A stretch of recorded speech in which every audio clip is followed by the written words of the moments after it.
बढ़ते हैं देश दुनिया से रिलेटेड और काम की बहुत ही महत्वपूर्ण 50 बड़ी खबरों को। लेकिन दोस्तों, वीडियो को आगे बढ़ने से पहले अगर आप लोगों ने हमारे चैनल को अब तक सब्सक्राइब नहीं किया तो सब्सक्राइब कर लीजिए। प्रधानमंत्री नरेंद्र मोदी ने एक बार फिर से भरोसा जता दिया है कि आगामी आम चुनाव में भी उन्हीं की पार्टी विजयी होगी। तीसरी बार के कार्यकाल में भारत विश्व की तीसरी सबसे बड़ी इकोनॉमी के तौर पर स्थापित होगा। उत्तर भारत के राज्यों में ठंड ने लोगों का हाल बेहाल कर दिया है। लोग अलाव जलाकर खुद को ठंड से बचाने पर मजबूर है। वहीं इस कड़ाके के ठंड के बीच मौसम विभाग ने जानकारी दिया है कि आज यानी कि 4 फरवरी को उत्तर पश्चिम भारत के राज्यों पर एक ताजा पश्चिमी विक्षोभ का असर देखने को मिलेगा। चुनावी रणनीति के तौर पर पहचान रखने वाले प्रशांत किशोर ने भाजपा को लेकर के बड़ी टिप्पणी की। उन्होंने कहा है कि आज भाजपा तमाम चुनावी पीएम नरेंद्र मोदी के चेहरे पर ही जीत रही है। यह भाजपा के लिए बड़ी ताकत है तो यही उनकी सबसे बड़ी समस्या भी है। लोकसभा चुनाव से पहले समाजवादी पार्टी के राष्ट्रीय अध्यक्ष अखिलेश यादव ने एक बड़ा दावा किया है। सपा मुख्यालय अखिलेश यादव ने दावा किया है कि बीजेपी यूपी में अपने सभी वर्तमान सांसदों का टिकट काटने जा रही है। यूपी विधानसभा 2024 बजट सत्र शुक्रवार से शुरू हो गया। बजट सत्र के पहले दिन ही समाजवादी पार्टी ने अखिलेश यादव की मौजूदगी में ही विधानसभा में जमकर हंगामा किया। सपा विधायक हाथों में तख्तियां लेकर गेट पर ही योगी सरकार के खिलाफ नारेबाजी करने लगे। केंद्र की ओर से बंगाल को मनरेगा मंजूरी का बकाया भुगतान नहीं किया जाने के खिलाफ ममता बनर्जी 2 दिन तक धरने पर बैठे। उन्होंने इस मुद्दे पर पीएम मोदी को भी पत्र लिखकर केंकर रिपोर्ट पर आपत्ति जताई है।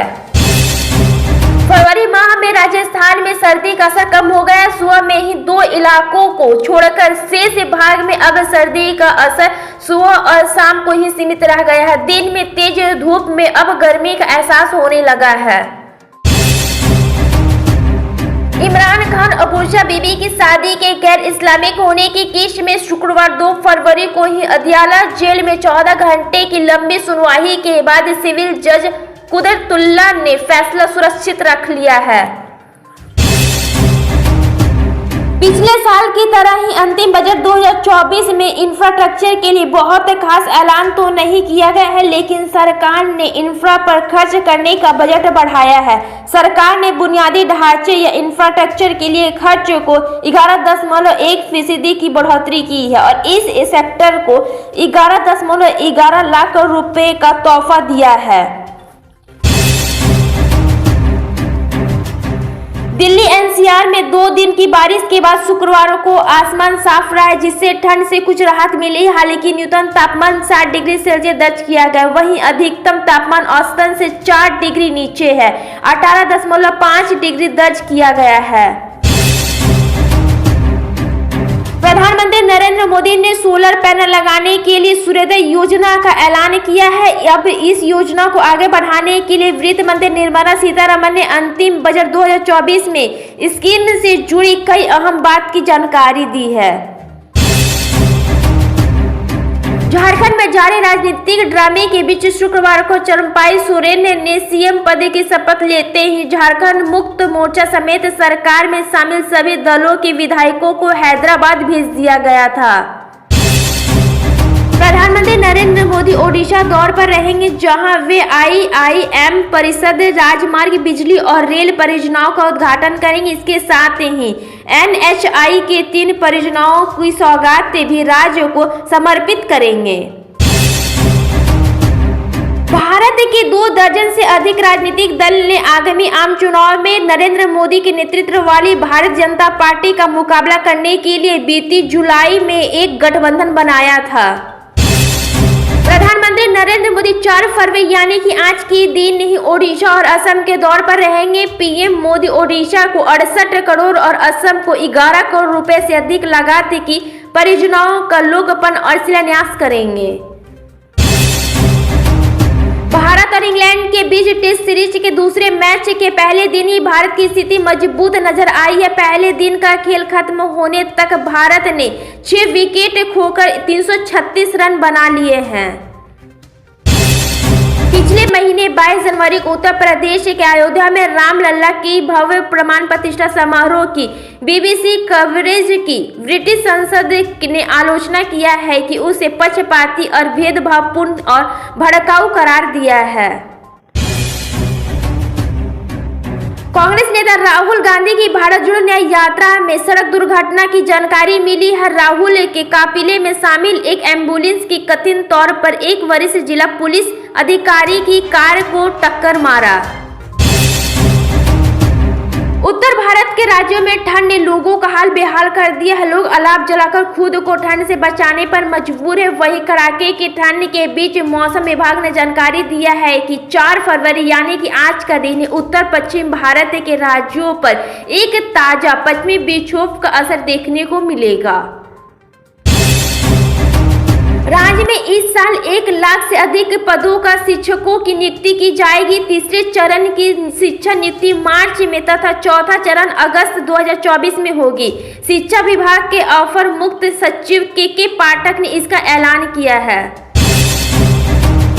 मालदीव के विदेश मंत्रालय ने शुक्रवार को कहा है कि भारत इस द्वीप देश में 3 विमान प्लेटफॉर्म में अपने सैन्य कर्मियों को बदलेगा और इस प्रतिक्रिया का पहला चरण 10 मार्च तक पूरा किया जाएगा।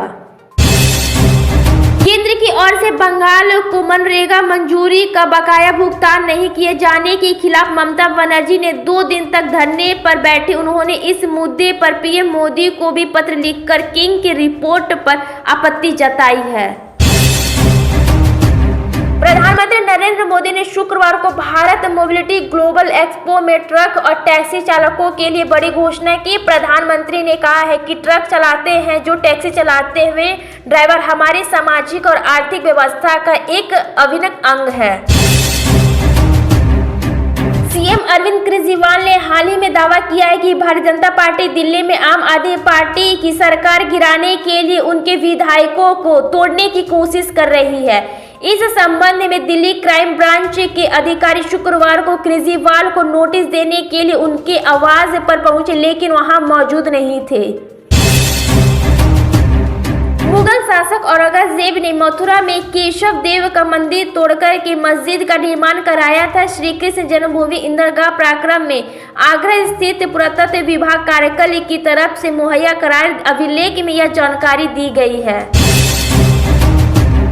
राष्ट्रीय राजधानी दिल्ली समेत उत्तरी राज्यों में ठंड का प्रकोप है। कोहरे का आलम यह है कि रास्ते में कुछ नहीं दिखाई दे रहा है। शुक्रवार देर रात दिल्ली जयपुर मार्ग का भीषण कोहरा दिख रहा है, जिस वजह से यात्रियों को परेशानी उठानी पड़ी।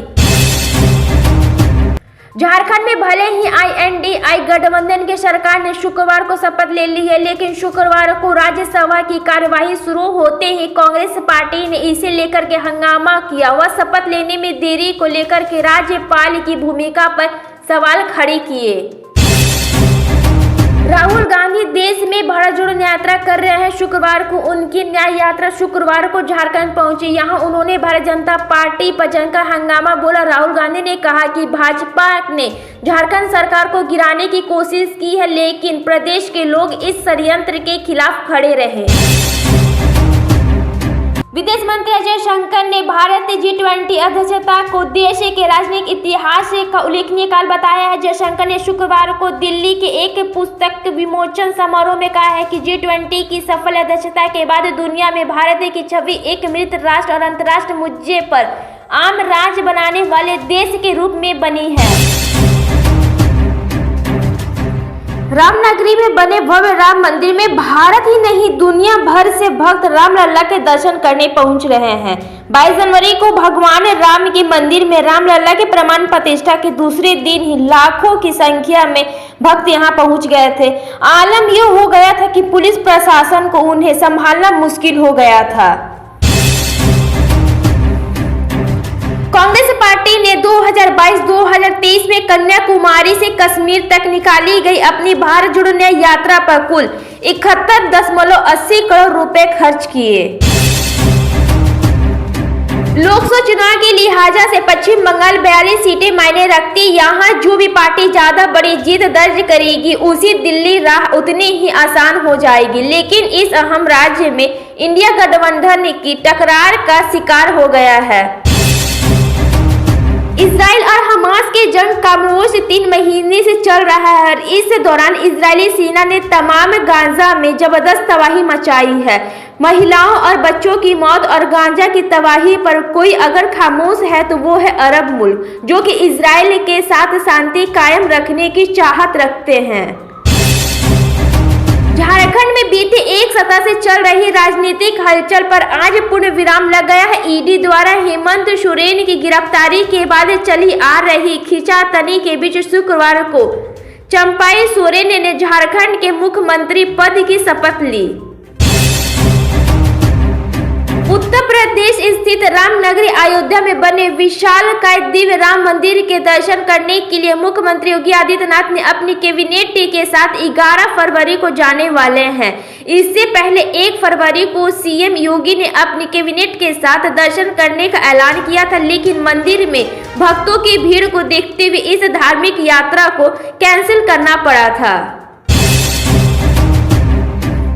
प्रयागराज सांसद रीता बहुगुणा जोशी को आचार संहिता उल्लंघन मामले में लखनऊ की एमपी एमएलए कोर्ट ने 6 महीने कैद की सजा सुनाई है।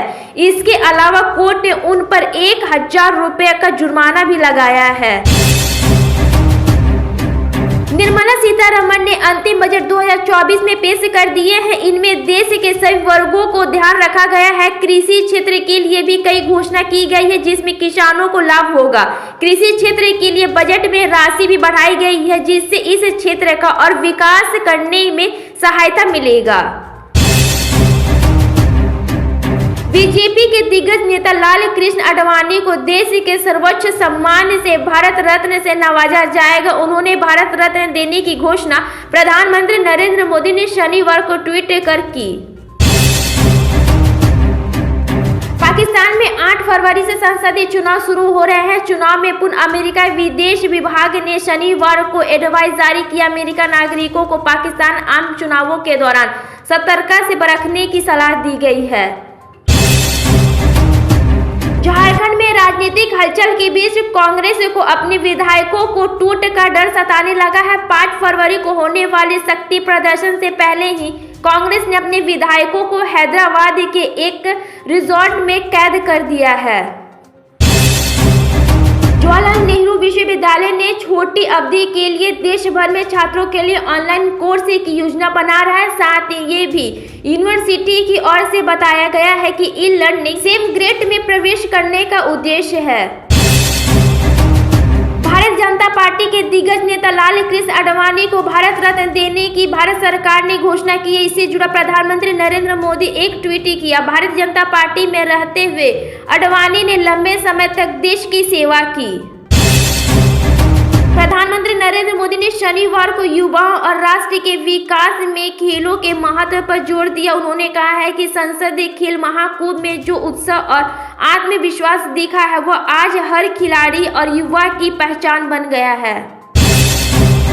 कनाडा एक बार फिर से भारत से पंगा लेने लगा है। इस बार कनाडा ने भारत के साथ साथ चीन और रूस पर भी आरोप लगाए हैं। इससे दोनों देशों के बीच विवाद और गहरा हो सकता है। शनिवार सुबह एक बार फिर से दिल्ली पुलिस की क्राइम ब्रांच की टीम दिल्ली के मुख्यमंत्री अरविंद केजरीवाल के आवास पर पहुंची, जहां टीम के साथ अधिकारियों ने बहसबाजी शुरू कर दी।